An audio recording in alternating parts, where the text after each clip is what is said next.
Assalamualaikum warahmatullahi wabarakatuh. Perkenalkan, nama saya Fithena Augustina Laharti dari kelas 2 MPIA 1, Prodi Manajemen Pendidikan Islam dengan dosen pengampu Bapak Amiruddin SPDI MPDI dengan mata kuliah Filsafat Umum. Di sini saya akan menjelaskan materi yang berjudul Pandangan Islam tentang Filsafat. Filsafat merupakan salah satu dari sekian banyak sistem-sistem Islam yang mempunyai pengaruh terhadap pola pikir dan tingkah laku umat Islam. Kata falsafah atau filsafat dalam bahasa Indonesia merupakan kata serapan dari bahasa Arab. Filsafat adalah studi yang mempelajari seluruh fenomena kehidupan dan pemikiran manusia secara kritis. Hal ini didalami tidak dengan melakukan eksperimen dan percobaan, tetapi dengan mengutarakan problem secara persis, mencari solusi untuk itu, memberikan argumentasi dan alasan yang tepat untuk solusi tertentu, serta akhir dari proses-proses itu dimasukkan ke dalam sebuah proses dialektik. Dialektik ini secara singkat bisa dikatakan merupakan sebuah bentuk dialog. Untuk studi filsafat mutlak diperlukan logika berpikir dan logika bahasa. Logika merupakan sebuah ilmu yang sama-sama dipelajari dalam matematika dan filsafat. Menyimpulkan pengertian filsafat dari pengertian diberikan oleh para filosof, bahwa filsafat adalah ilmu yang istimewa yang mencoba mencari masalah-masalah yang tidak mampu dijawab oleh ilmu pengetahuan biasa karena berada di luar jangkauannya. Filsafat adalah hasil daya upaya manusia dengan akal budinya untuk memahami secara radikal dan integral serta sistematis hakikat sarwa kekalian yang ada. Filsafat agama yang reduktif atau mau mengambilkan agama kepada salah satu kebutuhan manusia dengan menghilangkan unsur transendensi. Kritis mau menunjukkan agama sebagai bentuk penyelewangan dan kemunduran, dan anti agama mau menunjukkan bahwa agama adalah tipuan belaka. Filsafat Islam merupakan filsafat yang seluruh cendekianya adalah muslim. Ada sejumlah berbeda besar antara filsafat Islam dengan filsafat lain. Pertama, meski semula filosof filsafat Yunani terutama Aristoteles dan Platonius, namun kemudian menyesuaikan dengan ajaran Islam. Kedua, Islam adalah agama tauhid.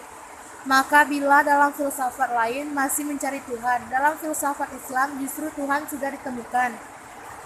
Para ulama yang menganggap filsafat sebagai ilmu sesat adalah para ulama Arab Saudi dan seluruh ulama di dunia ini yang beraliran Salafi atau Wahabi atau Ahlus Sunnah wal Jamaah. Dalam berbagai buku dan majalah dikatakan bahwa filsafat adalah ilmu sesat yang bertentangan dengan ajaran Islam. Namun harus diingat bahwa definisi ilmu filsafat yang dianggap sesat adalah ilmu filsafat yang bertentangan dengan ajaran Islam. Imam Ghazali telah menulis buku yang mengkritikkan filsafat dan menyatakan karirnya berbagai ajaran filsafat. Namun kemudian Ibnu Rashid atau pengarang kitab Bidayatul Mujtahid menulis buku yang membantah buku Imam Ghazali tersebut. Dikabarkan bahwa Ibnu Rashid membela filsafat.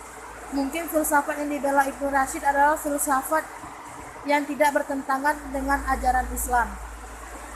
Dengan demikian, bila dibilang bahwa ilmu filsafat itu terdiri dari dua bagian pertama yang tidak bertentangan dengan ajaran Islam dan bagian kedua yang bertentangan dengan ajaran Islam.